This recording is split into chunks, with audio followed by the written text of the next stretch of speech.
এবারে 9 দিন ব্যাপী অনুষ্ঠান।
वो बाबा वहाँ देख पे जाए हाँ हाँ हाँ हाँ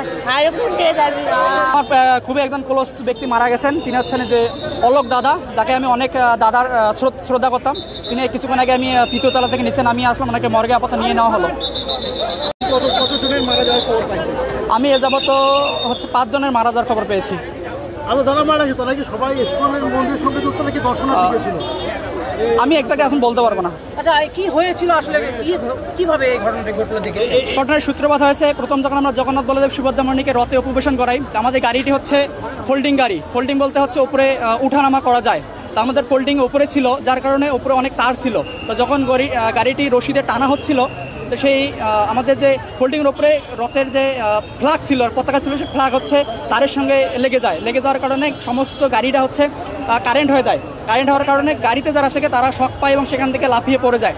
এবং একটু অনেক লোকের সমাগম হওয়ার কারণে আসলে ওখানে ওই মুহূর্তে গাড়ি থামানো কোনো পসিবল ছিল না। গাড়ি টান দেওয়ার কারণে তার ছিঁড়ে পড়ে যায়, যেখানে তার ছিঁড়ে পড়ে যায় নিচে, এবং যাদের গায়ের ওপর তার পড়ে যায় আজকে তারাই হচ্ছে এই মেডিকেলের রুমে অবস্থান করছে। আমার নাম দর্শন কুমার রায়। আচ্ছা, ওই সময় কতজনকে ওখানে আহত অবস্থায় পড়ে দেখতে? আমি তখন গেছিলাম, তখন বেশ কয়েকজন পড়েছিল, তবে এক্সাক্ট আমি বলতে পারবো না কতজন ছিল। আপনার পরিচয়টা একটু? আমার নাম দর্শন কুমার রায়, আমি একজন স্টুডেন্ট।